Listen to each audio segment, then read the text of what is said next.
Bonjour à tous et bienvenue dans cette nouvelle édition du Grand JT des Territoires. Voici tout de suite les titres de l'actualité. Au sommaire de ce journal, belle initiative de solidarité au Mans. Le Secours populaire aide les familles à préparer un Noël inoubliable. Un élan de générosité et d'entraide présenté par notre partenaire LMTV Sarthe dans un instant.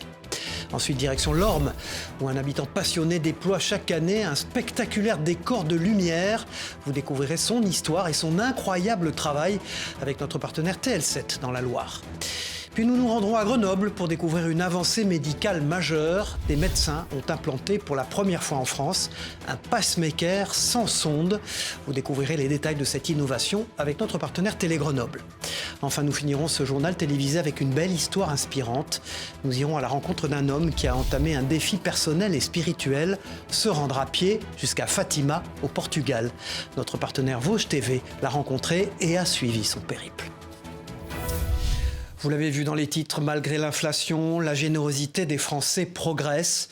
Une solidarité essentielle pour les associations en cette fin d'année. À Nîmes, l'Armée du Salut et le SAMU social comptent sur ces élans de cœur lors de leur quête traditionnelle. Notre partenaire Via Occitanie les a suivis. Regardez. Avez-vous prévu d'être généreux et solidaire en cette période de fête? C'est très important, c'est même vital. Moi, c'est un combat que je mène au quotidien, mais déjà étant malade. Moi, c'est aussi des orphelins plutôt que je parraine. C'est une cause qui me tient beaucoup à cœur. On va essayer de voir si on ne peut pas envoyer un certain colis pour que même les chrétiens d'Orient puissent avoir un joyeux Noël malgré la situation qu'ils vivent depuis 1 an et demi. La réponse est donc oui, et le SAMU social, en pleine campagne, compte bien en profiter.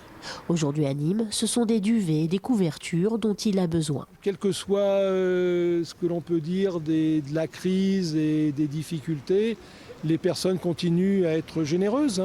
On l'a vu pour la collecte de la banque alimentaire. Donc nous on le voit actuellement, il y a la collecte de jouets pour les enfants. Les duvets, alors c'est plus inhabituel, la dernière opération référence c'est il y a 4 ans, mais on a décidé de la refaire. Car en 2020, 850 ont été collectés. À quelques pas de là, autre rituel annuel, l'appel au dévouement, la clochette de Stéphane, en bon officier de l'Armée du Salut, teintera à chaque pièce insérée dans la fente de sa marmite dès ce mardi. Grâce à l'opération réalisée chaque année au cœur du marché de Noël de l'armée, 6 à 7 000 euros sont récoltés. Il faut savoir que les 4/7 de ce qu'on récolte pour notre campagne de dons, c'est pour un cadeau de Noël qu'on offre à toutes les personnes qu'on a aidées tout au long de l'année. Cette année, on va être, je pense, autour d'un repas, en tout cas, qui sera offert pour les personnes qui auront besoin. L'Armée du Salut qui remarque particulièrement en 2024 une évolution des besoins des bénéficiaires. Tous sont en précarité énergétique et subissent la crise du logement. Une tournée des marmites est organisée jusqu'à Noël partout à Nîmes et à Montpellier. Autre élan de solidarité au Mans cette fois-ci. Là-bas, le Secours populaire aide les familles à remplir leurs hôtes avec bienveillance. Pendant 2 jours, les bénévoles accompagnent les parents pour que chaque enfant puisse vivre un Noël inoubliable. Sourire et entraide sont au rendez-vous dans ce reportage signé LMTV Sarthe. Une pile de jouets, bientôt des cadeaux. Les Pères Noël verts ont encore bien travaillé. Pendant 1 an, ces bénévoles du Secours populaire récupèrent des peluches, des livres, des jeux de société. Dons ou achats, ces personnes vérifient l'état de ces quelques 2500 présents et les proposent aux familles dans le besoin pour la modique somme d'1 euro par enfant. Environ 600 familles sont concernées, soit à peu près 1200 enfants rien qu'au Mans, un nombre similaire à 2023. Notre rôle est là pour les aider et pour leur conseiller aussi par rapport à l'âge de l'enfant. On est assez ému quand même de savoir qu'on fait plaisir aux gens et que les gens sont très reconnaissants par rapport à notre travail. Et puis de revoir les gens partir avec du sourire, c'est important pour nous. Ouais. Et les premiers à en sourire, ce sont évidemment les plus jeunes. Les adultes n'en restent pas moins enchantés. Il y a beaucoup de jeux de société, de bouquins qui me rappellent moi mon enfance. Parce que j'ai pas eu beaucoup de cadeaux. Je suis assez ému de savoir qu'il y aura plein d'enfants qui auront des cadeaux. Alors que les parents n'ont pas toujours les moyens de leur acheter des jouets ou même une peluche. Chacun repart les bras chargés de cadeaux, avec l'assurance de passer un joyeux Noël rempli d'amour. Vous venez de le voir, en cette période de fête, la solidarité renforce le lien entre les communautés. C'est le cas à Ambreville, dans la Somme, où un restaurateur livre des repas aux personnes âgées et en situation de handicap. Une initiative locale qui favorise la lutte contre l'isolement. Un reportage de notre partenaire sur place de WEO TV. Quand Fabrice commence sa tournée quotidienne, c'est chaque fois le même rituel. Bonjour, bonjour. Pour Michel, retraité, ce sera menu, entrée et plat. Une petite soupe, magret de canard, sauce au poivre. Des plats faits maison et de quoi donner le sourire. C'est normal. Il apporte quand même un peu de joie dans la maison. Hein. Même si je ne suis pas seul, mais il apporte toujours un petit soutien. Basé à Ambreville, près du Tréport, ce restaurateur s'est lancé il y a 3 mois dans la livraison de repas à domicile. Comme souvent en milieu rural, ici les commerces ne sont pas légion et les seniors sont souvent isolés. Moi, je suis peut-être la seule personne qui boit de la journée. Donc pour moi, c'est un moment important de partage à faire avec mes clients. À part les aides à domicile qui peuvent passer, mais qui sont pris par le temps, etc. Alors que moi, il y a des moments, je peux, selon mon planning, instaurer un petit peu de temps. Bonjour, bonjour. Inscrit comme aide à domicile, le patron livre gratuitement près de 5 clients par jour. Luce vit seule. Depuis que Fabrice lui rend visite, elle a retrouvé l'envie de manger. J'avais pas le goût de manger, de rien. J'étais arrivée que je ne mangeais plus du tout. Alors là, je remange. Les repas sont concoctés dans les cuisines de ce restaurant. Des menus complets pour moins de 10 €, faits de produits essentiellement locaux et adaptés aux pathologies de chacun. Je ne mets pas du sel du tout. Je ne mets pas sel, je poivre, mais pas trop. Même la viande, par exemple, il y en a qui n'ont plus dedans pour mâcher. Donc souvent on fait des steaks, souvent on les broie. À partir de janvier, un service de la Poste sera chargé de porter les repas. Les 2 restaurateurs espèrent ainsi voir augmenter les commandes et venir en aide au plus grand nombre. Chaque année, les sapins naturels continuent de faire rêver les Français. Avec près de 5 millions d'arbres vendus, malgré les crises, ce conifère reste le symbole incontournable de Noël. En Haute-Savoie, des producteurs locaux cultivent cette tradition. Rencontre avec un artisan de la magie de Noël dans ce reportage de notre partenaire 8 Mont-Blanc. Regardez. Jean-Baptiste Mondou produit des sapins depuis 30 ans à Vallières. Avec son expertise et son expérience, il a vu évoluer au fil des années les modes de consommation de ce conifère symbole de Noël.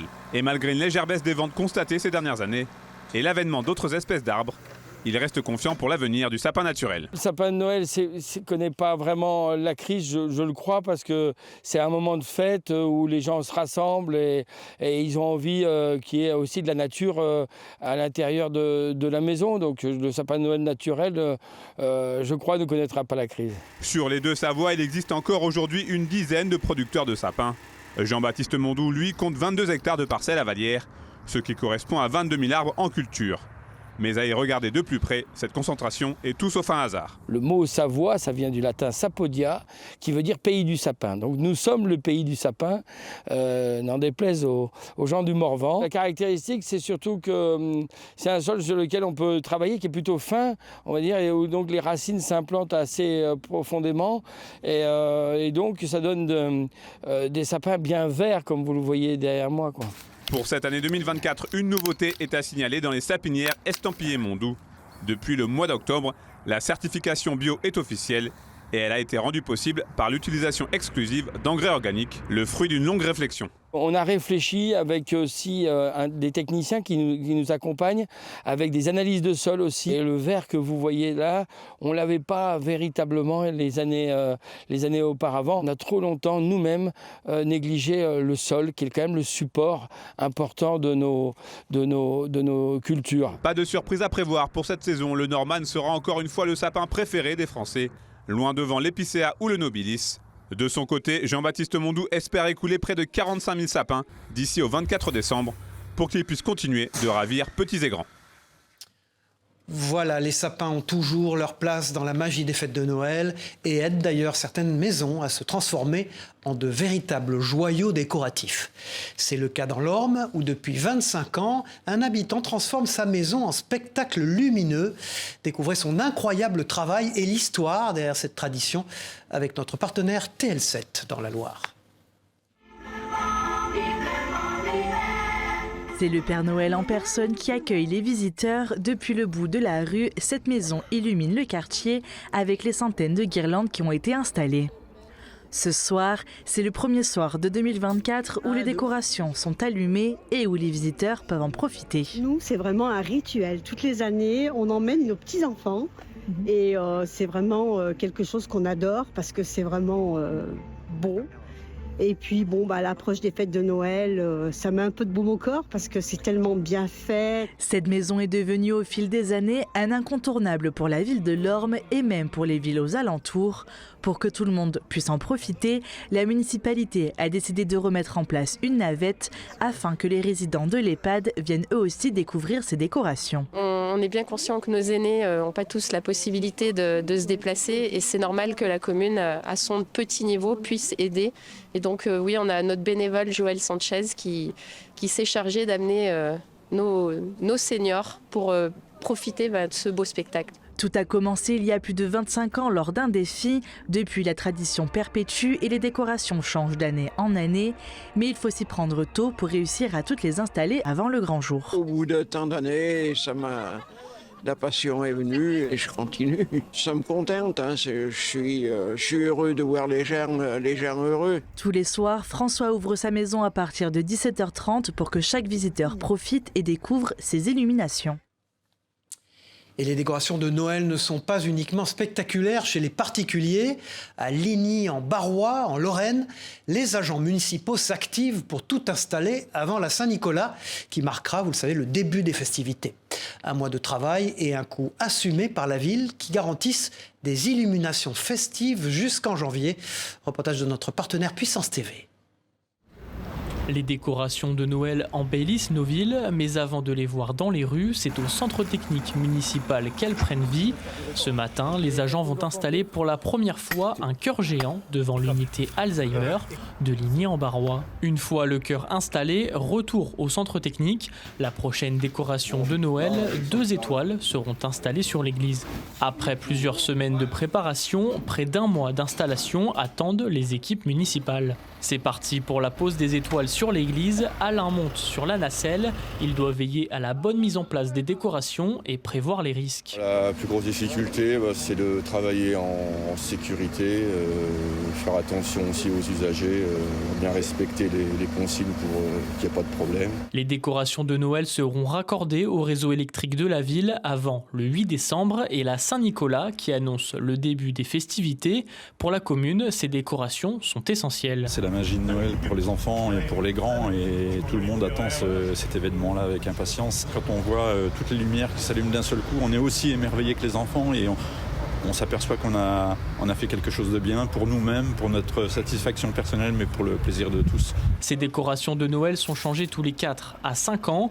Pour la mairie, cela représente un coût assumé et volontaire. Je pense qu'on est entre 25 et 30 000 euros pour 3 semaines d'illumination. Il y a des choix, bien sûr, budgétaires à faire, mais il y a aussi des priorisations. Et, les illuminations de Noël font partie de nos priorités. Les illuminations habilleront Ligny jusqu'en janvier avant d'être démontées et rangées jusqu'à l'année prochaine.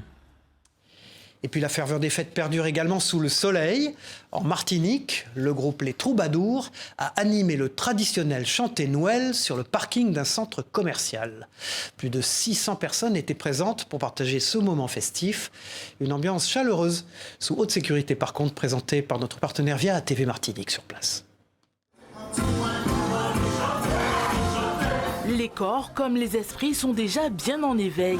Il est pourtant 4 heures du matin, lorsque l'incontournable chanté Noël des Troubadours résonne au lamentin.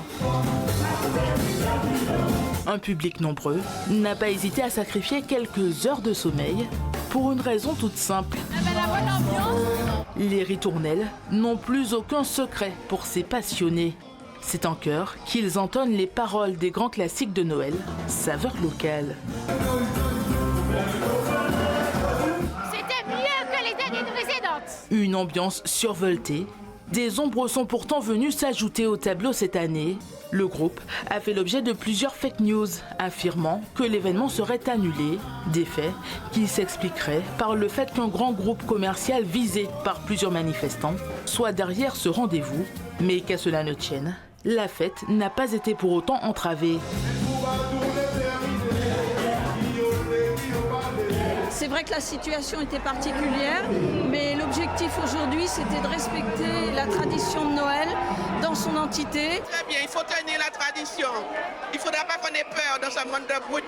Déjà plusieurs années que les troubadours rempilent pour ce rendez-vous, devenu incontournable dans le calendrier des fêtes de fin d'année. Le contexte actuel a fait que, bon, forcément, il y a eu des partis pris. Mais en tout cas, vous avez dû observer la ferveur qu'il y avait en avant-scène. Le public était vraiment enchanté. Et en tout cas, je suis sûr qu'on va perdurer cette tradition et que le chantier de Noël du 4h du matin restera une entité, restera vraiment quelque chose de croyable, comme vous avez dû le voir aujourd'hui. Moment de communion ultime, voilà la saison des chantés Noël, bel et bien lancée.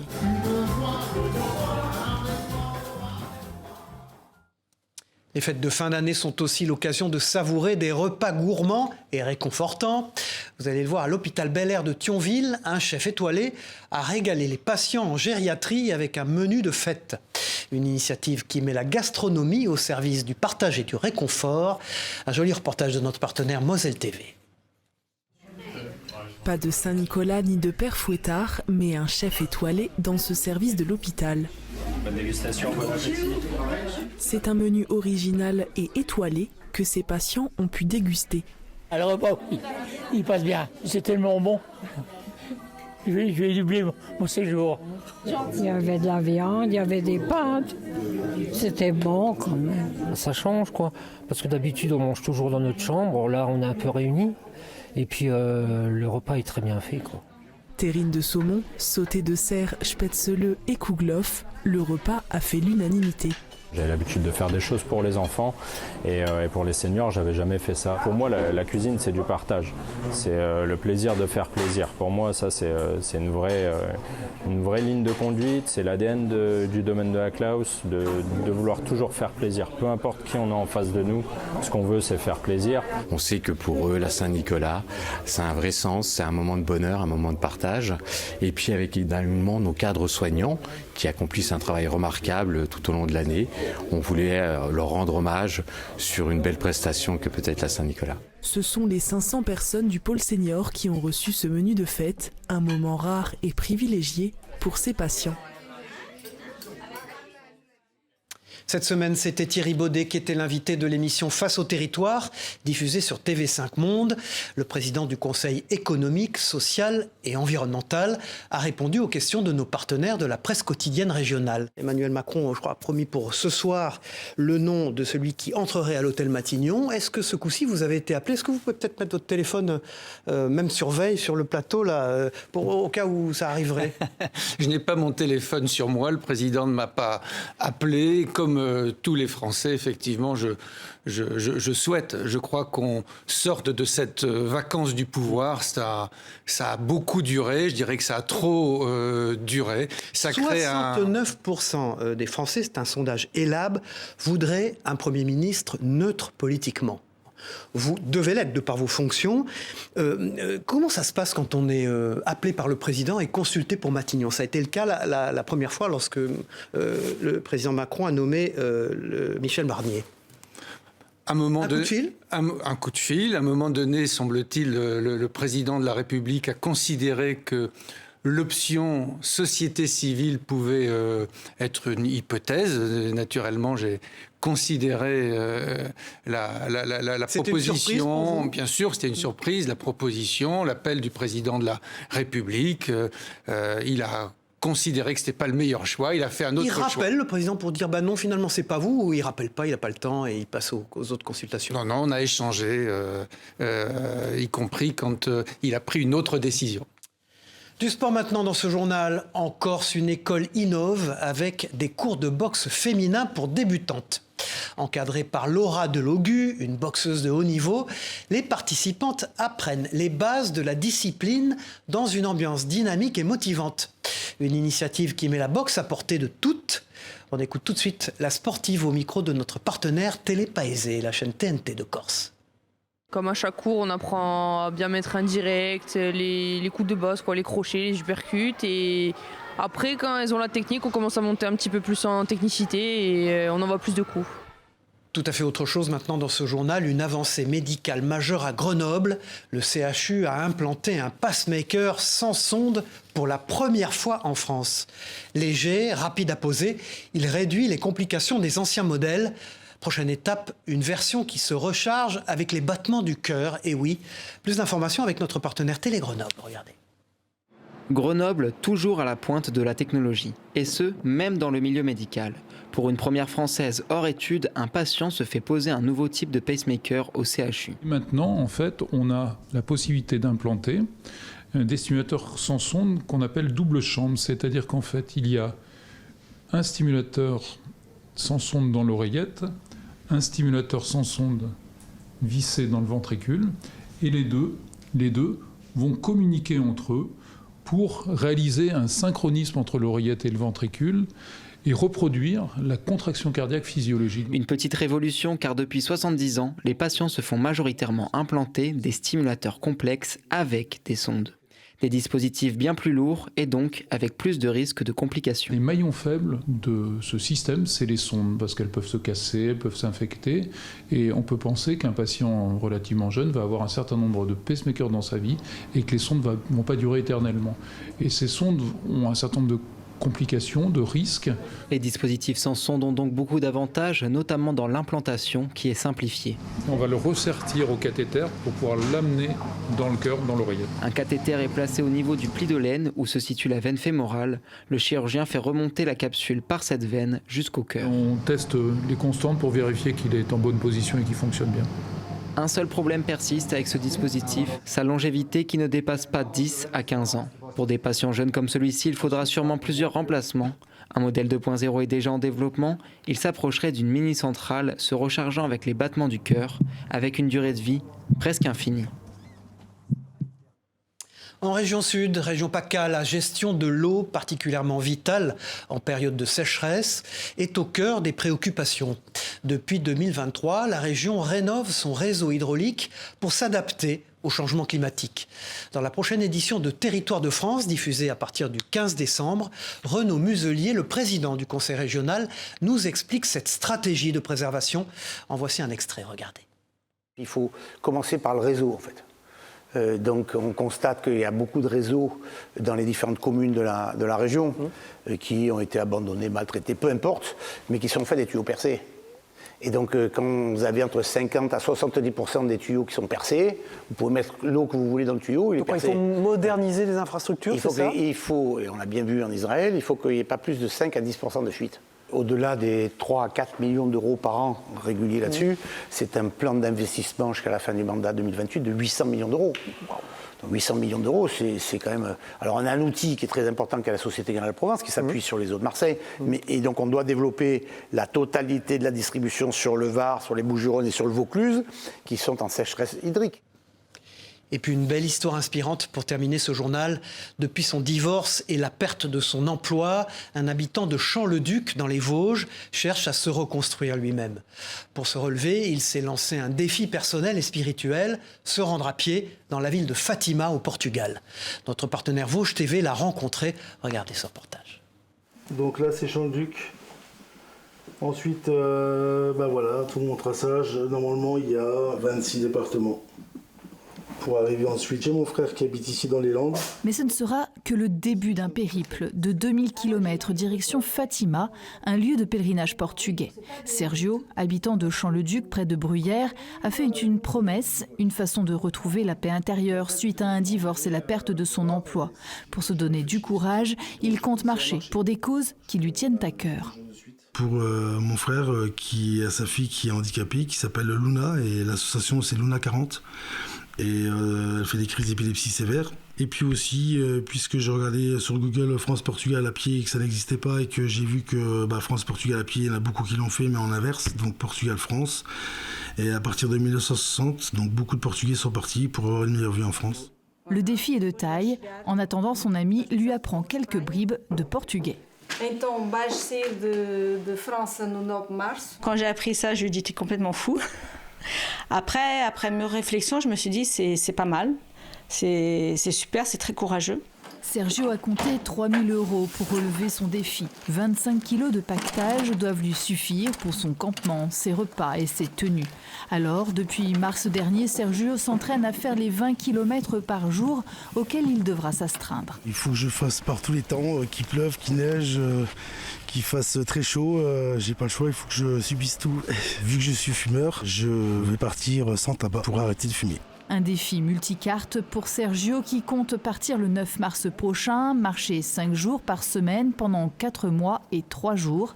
Son objectif est d'arriver le 13 juillet, date anniversaire d'une des apparitions de la Vierge à Fatima.